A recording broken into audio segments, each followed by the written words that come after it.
आज हम करने वाले हैं हिमालयन 450 का ओनरशिप रिव्यू। बाइक चल चुकी है 16,000 किलोमीटर 9 महीने में, और इस पे मैंने एक बार हरिद्वार का ट्रैक किया हुआ है। उसके अलावा मैंने केदारनाथ किया हुआ है, साथ में हाल फिलहाल में ही नैनीताल भी किया है। उसके अलावा मैं ऑफ रोड ट्रेल भी करता हूँ। तो इन सब का आज मिक्स मसाला मैं आपको बताने वाला हूँ। बाइक कैसी है, बाइक जैसी दिखाई जाती है वैसी है भी या नहीं, क्या फीडबैक इसका रोड पे मिलता है, क्या फीडबैक ऑफ रोड में मिलता है, और टूरिंग में कैसी परफॉर्मेंस करती है, इन सब के बारे में आज इस वीडियो में आपको पता चलेगा। चैनल पर न्यू हो तो एक लाइक करना और सब्सक्राइब करना। ऐसे ही वीडियो देखने के लिए बेल आइकन को जरूर ऑन कर देना। करते हैं अपने वीडियो को स्टार्ट। पहले क्वेश्चन के बारे में कि मैंने हिमालयन 450 क्यों ली, इसका रिप्लाई मैं एडीवी कैटेगरी से करूँगा कि मैंने एडीवी कैटेगरी क्यों ली। कंपैरिजन में हम बात करेंगे हिमालयन क्यों ली। तो सबसे पहला मेरे को चाहिए था एक एडीवी बाइक, क्योंकि मैं जयपुर के एक जाने माने of road group mud master club का मेंबर हूँ, एडमिन भी हूँ। तो काफ़ी राइड लीड करनी होती है, ऑफ रोड करना होता है। तो एक बाइक चाहिए थी जिसकी रोड प्रेजेंस अच्छी हो, क्योंकि लीड करना होता है तो समझ सकते हो, तो रिलेट कर सकते हो अगर किसी ग्रुप में हो। दूसरी बात ऑफ रोड, तो इस बाइक पे मैं ऑफ रोड भी कर सकता हूँ, इसलिए एडीवी पे मैं गया। इसमें ख़ास बात ये है कि लो एंड टॉर्क मिलता है इन बाइकों में। एडीवी की बात करूं जैसे मैं, कि कुछ बाइक हैं जो हाई एंड टॉर्क निकालती हैं टूरिंग के टाइम पे, ये ऑफ रोड कैटेगरी को फुलफ़िल करती है मेरी वाली को। जो दो मेरी कंडीशन थी वो इसने फुलफ़िल की, तो मैं इस पे गया। कंपेयर की बात अपन आगे करेंगे कि और भी बाइक मार्केट में आती हैं, उन पे क्यों नहीं गया। स्टार्ट करते हैं बाइक की डिज़ाइन के बारे में। तो हिमालयन 450 एक न्यूली 452 सीसी का लिक्विड गोल्ड इंजन है, जो 40 की पावर और 40 का टॉर्क, लो एंड टॉर्क देता है। तो एक नया अपग्रेड है, रॉयल एनफील्ड का नया इंजन इसमें मिला। पहली बार ये 450 का जो इंजन है इसी में इंट्रोड्यूस किया गया, तो काफ़ी रिफाइंड इंजन है। ओवर द टाइम ये फील हुआ कि इंजन में स्मूथनेस है। जो टैग इसमें यूज़ किए गए हैं वो काफ़ी अच्छे हैं। तो ओवरऑल जो परफॉर्मेंस जाती है बाइक की परफॉर्मेंस, वो बहुत प्यारी जाती है। ऑफ रोड पे ले जा सकते हो आप, हाईवे पे ले जा सकते हो, आपको अल्टीमेट परफॉर्मेंस मिलती है इस बाइक की। कभी आपको ऐसा फील नहीं होगा कि हाँ बाइक लो पावर डिलीवरी दे रही है। सब कुछ एकदम परफेक्ट मिक्सअप है इस बाइक में। लुक्स में सबसे पहले एलईडी हेडलैम्प मिलता है, जो रियरली आता है रॉयल एनफील्ड में। उसके बाद TFT fully digital TFT display है, जिसमें गूगल मैप, नेविगेशन और सारे जो भी फंक्शन है आप इसी में देख सकते हो। आपको फ्यूल रेंज, जो भी इंडिकेशन है, सब इसी में देखने को मिल जाते हैं। टीएफटी डिस्प्ले है, पहले कभी आती नहीं थी, इसी में सबसे पहले इंट्रोड्यूस की इन्होंने। ओवर द टाइम वो चेंज होती जा रही है नई नई बाइकों में, गोरिल्ला में भी आ चुकी है और नई बाइकों में और हमें देखने को मिलेगी। हैंडल बार जो है वाइडर है एंड थोड़ा अपराइड है, तो हाईवे के लिए एकदम परफेक्ट है। आपको फील नहीं होगा कि हाँ आपके शोल्डर में पेन हो रहा है वगैरह वगैरह, सब कुछ एकदम परफेक्ट मिक्सअप है। फ्रंट में जो है हमें 21 इंच के ट्यूबलेस टायर मिलते हैं। अलॉय जो है वो 21 इंच का है, ट्यूबलेस टायर है उसमें, लेकिन अंदर हमें ट्यूब भी मिलेगी। और सोवा के सस्पेंशन के साथ आता है 21 इंच का टायर। तो परफॉर्मेंस ऑफ रोड के टाइम पे एक नंबर है। सस्पेंशन ट्रेवल भी बहुत अच्छा है, तो फील आता है चलाने में। आपको एक कॉन्फिडेंस आएगा अंदर से ऑफ रोड के टाइम पे कि ये बाइक मुझे संभाल लेगी, ऐसा आपको फील आएगा। 17 लीटर का एक बल्कि टैंक मिलता है, जिसकी पोजीशन कुछ इस हिसाब से है कि जब आप इस पर बैठोगे तो आपके जो घुटने हैं उन्हें एक परफेक्ट पोस्चर मिलेगा, तो ग्रिप बनी रहती है ऑफ रोड में और हाईवे पे दोनों पे। धीरे धीरे चलें पीछे की तरफ, तो हमें पीछे जो है 17 इंच का टायर, 17 इंच का अलॉय मिलता है। उसमें 140/80 का टायर है। तो पीछे से भी जो लुक है बाइक के वो बहुत बल्कि आते हैं, क्योंकि 140/80 जो 80 है उससे जो टायर है वो काफ़ी मोटा मोटा दिखता है, तो एकदम परफेक्ट लुक निकलता है। साथ में ही हमें क्या बोलते हैं इसको, मेरे को नहीं पता, बट इंडिकेटर में ही हमें बैकलाइट देखने को मिल जाती है। तो कुछ टैग हैं एक्चुअली जो रॉयल एनफील्ड से अनएक्सपेक्टेड हैं, वो काम उन्होंने इस बाइक में किया है। बिल्ड क्वालिटी बहुत अच्छी है। बाइक जो चेसिस है वो थोड़ा एल्यूमिनियम सब फ्रेम है, तो चेसिस तो हल्का है। काफ़ी ऐसे वीडियो भी हमें देखने को मिले कि चेसिस टूट रहे हैं। मेरे मन में वही शंका थी, बट धीरे धीरे थोड़ा भरोसा था कि हाँ रॉयल एनफील्ड है, चलो संभाल लेगा अगर ऐसा कुछ होता है तो। चेसिस थोड़ा हल्का है क्वालिटी की वजह से, क्योंकि जो मटेरियल है वो अलग यूज़ किया गया है, लेकिन ओवरऑल बाइक का वेट थोड़ा हैवी ही है, तो स्ट्रगल होगा, धीरे धीरे आदत पड़ जाएगी। बिल्ड क्वालिटी अच्छी है। चलते हैं अपने नेक्स्ट टॉपिक की तरफ। अब बात करते हैं राइड क्वालिटी की। बाइक हैवी बाइक है थोड़ी, पावर भी अच्छा है, टॉर्क भी अच्छा है, लेकिन राइड परफॉर्मेंस कैसी है, तो राइड क्वालिटी को मैंने 3 पार्ट में डिवाइड किया है। पहला मैं बात करूँगा कि सिटी के पर्पज़ से हम बात करें। 196 kg की बाइक है, 17 लीटर का टैंक है, तो फ्यूल अप होने के बाद वेट बढ़ जाता है। उसके बाद आप एस्ट्रीज लोड करोगे, प्रोटेक्शन के लिए ये सब लगाओगे अपनी गाड़ी में, तो धीरे धीरे वेट गेन होता है बाइक का, जो हमें फील नहीं होगा, बट जब राइड करेंगे तब फील होता है। जैसे हम इसको स्टैंड पे उठाते हैं तो स्टैंड काफ़ी लंबा है, तो आपको फील होगा वेट जो है सीधा पैर पे जाता है, तो एक पैर उसको हैंडल नहीं कर पाता अच्छे से, धीरे धीरे फील होता है। सिटी में आप इसको लेके निकलोगे तो बल्कि बाइक है, आपको जब आप पहली बार इसको चलाओगे तो काफ़ी चांसेस होंगे कि आप इस बाइक को गिरा दोगे। रीज़न इसका ये है कि हैंडल थोड़ा वाइडर है और जो रोटेशन एंगल है हैंडल का वो बहुत ज़्यादा है, यानी आप कम जगह में टर्न ले सकते हो। लेकिन डिसएडवांटेज इसका ये है कि आपको इस पर प्रैक्टिस नहीं है, तो काफ़ी चांस होंगे कि आप इसको इतना मोड़ रहे हो और वो सडन इतना मुड़ जाएगा तो बाइक एक साइड में गिर जाएगी। ये चीज़ मैंने एक्सपीरियंस की। मेरी हाइट है इस टाइम पे 5'9", तो ये स्ट्रगल मेरे को हुआ था। 3-4 बार मैंने बाइक गिराई भी है, हालांकि मार्केट में नहीं गिराई, बट बाइक मैंने मोड़ते टाइम पे गिरा दी। हैवी बाइक है तो ऐसा फील हो सकता है। सिटी में एक और रीज़न ना ले जाने का ये है कि 450 सीसी का बड़ा इंजन है, हालांकि लिक्विड कूल्ड इंजन है, लेकिन फिर भी हीट बहुत करता है। मोटा मैं आपको एक एक्सप्लेनेशन दूं कि आप 10 किलोमीटर इसको ले जा रहे हो 40 to 50 की स्पीड में, तो 10 में से आपको 5 से 6 किलोमीटर इसका रेडिएटर जो है वो कंटिन्यूसली चालू रहेगा। तो मच बेटर कि आप इसको गर्मियों के टाइम पे तो चलाओ ही ना, सिटी में ज़्यादा अच्छा है। आप ऐसे वेदर में, जैसे अभी मानसून हो रहा है या विंटर में, थोड़ा सिटी राइड कर सकते हो, लेकिन गर्मी के टाइम पे तो मैं रिकमेंड नहीं करूँगा इस बाइक को, तो बिल्कुल भी नहीं। हालांकि और भी बाइक हीट करती हैं, बट ये कुछ ज़्यादा करती है औरों से। सेकेंड बात करें ऑफ रोड के बारे में, तो ऑफ रोड का जैसे मैंने पहले बताया कि 21 इंच का अलॉय है आगे, और सस्पेंशन जो है सोबा के हैं, तो एक अच्छी परफॉर्मेंस निकालते हैं मिक्स होके। कुछ भी बम्प्स वगैरह आते हैं तो इजीली हैंडल हो जाता है। ऑफ रोड में लो एंड टॉर्क है तो सबसे ज़्यादा हेल्प होती है। दूसरा अपराइजिंग हैंडल बार है, तो आपको कॉन्फिडेंस आता है कि कुछ भी बम्प वगैरह आएगा, जंप आएगी तो मैं उसको निकाल लूँगा, बस थोड़ा बॉडी पोस्चर चेंज करके। ऑफ रोड में परफॉर्मेंस अच्छी है, बट अगर थोड़ी सी लो हाइट है, जैसे कॉन्फिडेंस की बात है, मैं सीधा बताऊं, ऑफ रोड में परफॉर्मेंस बाइक की अच्छी है। आपके ऊपर डिपेंड करता है कि आप इसको कैसे ऑफ रोड पे ले जाओगे और क्या आपका राइडिंग एक्सपीरियंस है। मैं अपने बातों में बताऊं, बाइक ऑफ रोड के लिए परफेक्ट है। तीसरी बात करें हाईवे के लिए, तो ऑब्वियसली ये बनी ही है, एडवेंचर बाइक है, बॉडी पोस्चर बहुत अच्छा है। लेकिन एक दिक्कत आती है हाईवे में कि जो सीट है ये उस टाइप की नहीं है जैसी होनी चाहिए थी।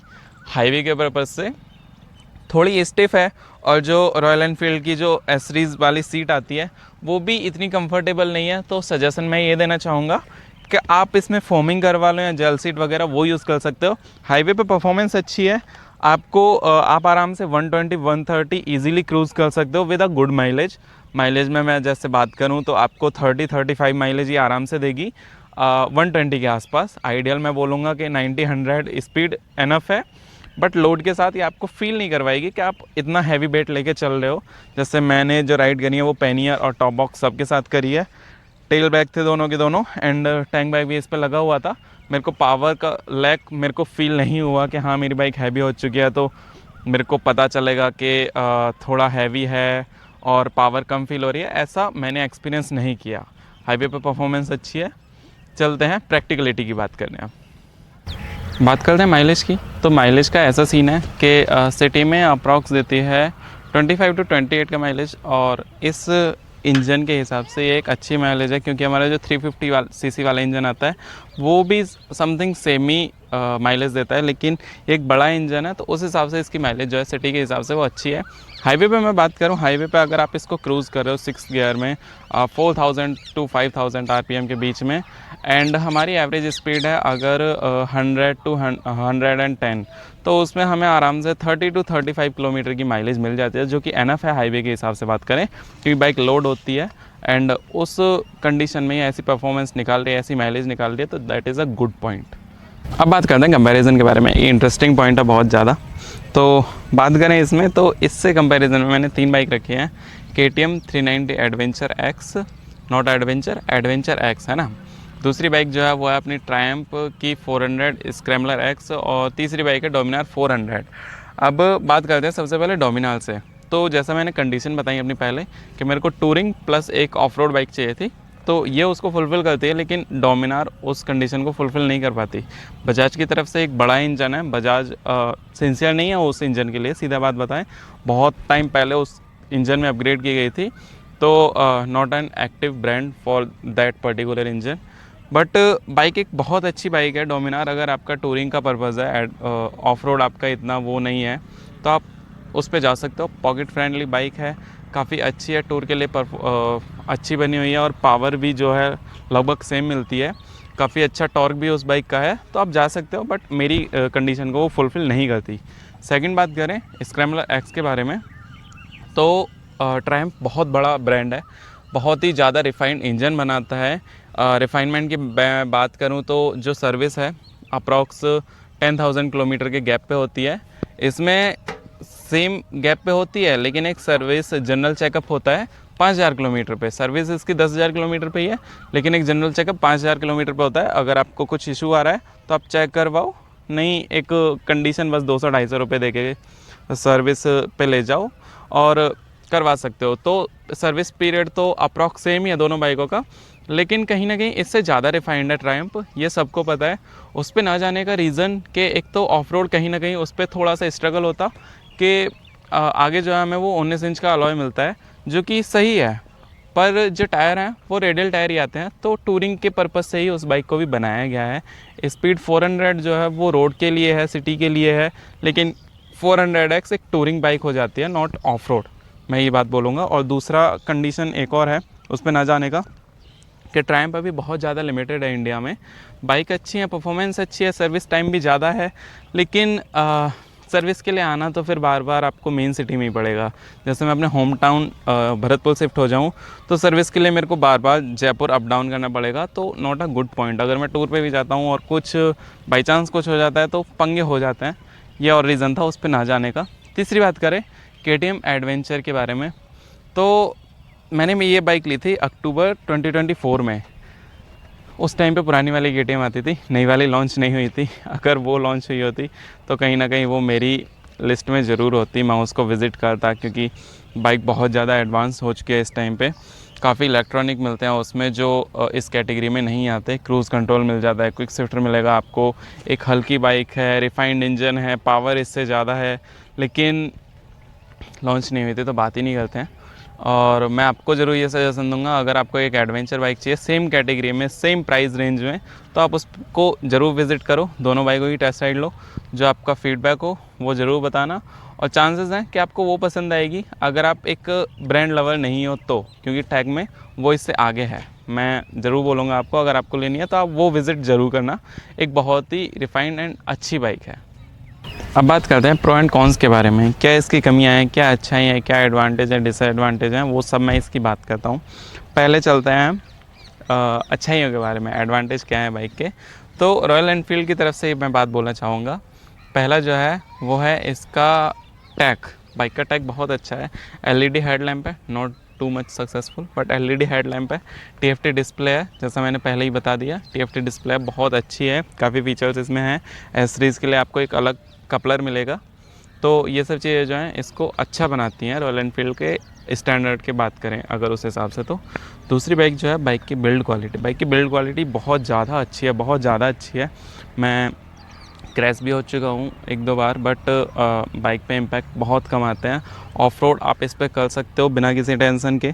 जो मैंने KTM की बात बोली, प्लास्टिक बॉडी है उसमें, तो क्रैश के टाइम पे कहीं ना कहीं थोड़ा स्ट्रगल हो सकता है। मैं ब्लेम नहीं कर रहा कि प्लास्टिक बॉडी ऐसा बोल के, बट वो चीज़ यहाँ पे नहीं होती। तीसरी अपन बात करें कि जो सर्विस नेटवर्क है रॉयल एनफील्ड का, वो हमेशा से ही बहुत अच्छा बना हुआ है। आपको गांव-गांव, कस्बे-कस्बे में इसका सर्विस सेंटर मिल जाते हैं। और अच्छी बात ये भी है कि जो इस बाइक की सर्विस है, 450 एक बड़ा इंजन है, 1.7 लीटर जो है इसमें ऑयल आता है, तो उस हिसाब से भी बात करें तो इसकी सर्विस 1500 से 1600 रुपये में डन हो जाती है, एकदम परफेक्ट डन हो जाती है। और वहीं जो दूसरी बाइक है वो हमें इजीली 3000 तक का खर्चा करवा सकती हैं। तो ये बात अच्छी है इस बाइक की, कि इस बाइक की नहीं, ये बात रॉयल एनफील्ड की अच्छी है कि अच्छा सर्विस नेटवर्क है, उसके साथ जो सर्विस मेंटेनेंस चार्ज है वो बहुत कम है, तो पॉकेट फ्रेंडली है बाइक। बस बात करते हैं कमियों की मैं बात करूँ तो कमी में पहला मैं सबसे ऐड करूँगा कि बाइक बहुत ज़्यादा हैवी है। 196 kg की है। मेरी हाइट जो है वो 5'9" है, बट अभी मैंने इसका सस्पेंसन भी मैक्स हाइट पे कर रखा है, सीट हाइट भी बढ़ा रखी है, तो समथिंग 860 के आसपास, 860 to 850 आप शॉर्ट में देख सकते हो मैंने डाला हुआ है, उतनी हाइट है। तो मैं मैनेज कर लेता हूँ, क्योंकि ओवर द टाइम मेरे को पता चल गया बाइक को हैंडल कैसे करना है। जब आप नए लोगे बाइक को तो गिरने के चांस होंगे, मैंने बताया रोटेशन एंगल हैंडल का बहुत ज़्यादा है, और बाइक हैवी भी है। तो अगर आपकी हाइट थोड़ी कम है तो मैं रिकमेंड नहीं करूँगा ये बाइक लेना। ज़्यादा बेटर होगा आप किसी और बाइक पे जाओ, जिससे जो मैंने पहले बताई आप उन पे जा सकते हो। अगर हाइट का इशू है तो मैं रिकमेंड नहीं करूँगा ये वाली बाइक, क्योंकि हैवी है, चांसेस होंगे कि ये गिरती रहे। दूसरी बात हाईवे की करते हैं कि जब ये हाई आरपीएम पे होती है तो वाइब्रेशन फील होते हैं बाइक में। वाइब्रेशन वैसे तो मिनिमल है बट नोटिस होते हैं, और कंटिन्यूसली वो एक लंबे टाइम तक आते हैं तो और ज़्यादा नोटिस होते हैं। उन चीज़ों को अवॉइड करने के लिए रॉयल एनफील्ड ने फुट पैक अच्छे दिए हैं, रबड़ की ग्रिप दी है, सब कुछ दिया गया है, बट फिर भी वो चीज़ें फील आती हैं। ये अच्छी बात है कि हैंडल में भी हमें रबड़ की ग्रिप है, अगर ये ना होती तो पता नहीं नेक्स्ट लेवल वाइब्रेशन हो सकती थी इसकी। मिनिमल है बट नोटिसेबल हैं। तीसरी बात मैं करूँ वो अगेन टैग की है। टैग ज़्यादा है बट स्मार्ट नहीं है, जैसे फ्यूल इंडिकेटर जो है इसका वो सही से काम नहीं करता। अभी भी मेरी टैंक शायद आधा फुल होगा, लेकिन ये लिमिट दिखाएगा मुझे 20 से 25 किलोमीटर। 2 बार मेरे साथ ऐसा हो चुका है कि इसने हाई रेंज दिखा दी है, और 1-2 बार हुआ है कि कुछ ज़्यादा ही कम रेंज दिखाता है। 2 बार मैंने इस बाइक को धक्का लगा के मैं पेट्रोल पंप पे ले गया हूँ, और हमारा जो फ्यूल मीटर है वो हमें रेंज दिखा रहा था 90 किलोमीटर। बहुत अच्छा फीडबैक था। भाई मेरे को आया था बाइक पुश करने के लिए, बट छोड़ते हैं उस बात को। LED हेडलैम्प प्रोजेक्टर बेस्ड है तो अच्छा नहीं है, टूरिंग के पर्पज़ से बिल्कुल भी नहीं है। बस लुक के लिए आप समझ सकते हो कि लुक के लिए अच्छा है। आपको आफ्टर मार्केट लगवाने ही पड़ेंगे अगर आप कहीं का भी टूर प्लान कर रहे हो, भले ही पास का हो दूर का, लेकिन बिना फॉग लैम्प के आप इस बाइक को नहीं चला सकते, बेकार है एकदम। कमियां मैंने बता दी, चलते हैं कंक्लूज़न पे।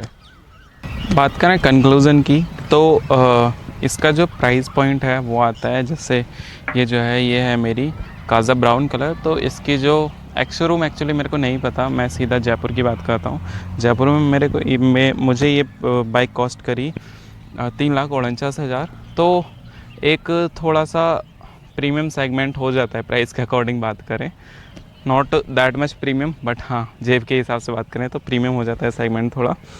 इस प्राइस पॉइंट में 450 सीजन का लिक्विड कूल्ड इंजन, जिसकी परफॉर्मेंस ऑफ रोड के हिसाब से भी अच्छी है, एडवेंचर के हिसाब से भी अच्छी है, और सिटी में थोड़ा स्ट्रगल होता है, बट ओवरऑल जो परफॉर्मेंस है बाइक की बहुत अच्छी है। स्पेशली टूरिंग के लिए लोड करने के बाद भी एक्चुअली फील नहीं होता कि बाइक लोडेड है। कंक्लूज़न में मैं आपको सीधा सीधा ये बोलना चाहूँगा कि अगर आपको थोड़ा बहुत ऑफ रोड का शौक़ है एंड आप अगर घूमने के दीवाने हो तो absolutely you can go for it. मेरा यही एक्सपीरियंस है इस बाइक के बारे में। आपका क्या एक्सपीरियंस है इस बाइक के बारे में? आपको कौन सी बाइक लेने का प्लान कर रहे हो, एंड अगला जो ब्लॉग है हम किस बाइक के बारे में लेके आएँ, कमेंट सेक्शन में हमें ज़रूर बताना। वीडियो अच्छी लगी हो तो एक लाइक करना, एंड चैनल पर नहीं हो तो सब्सक्राइब करना मत भूलना। मिलते हैं नेक्स्ट ब्लॉग में, तब तक के लिए tata bye bye, take care and ride safe.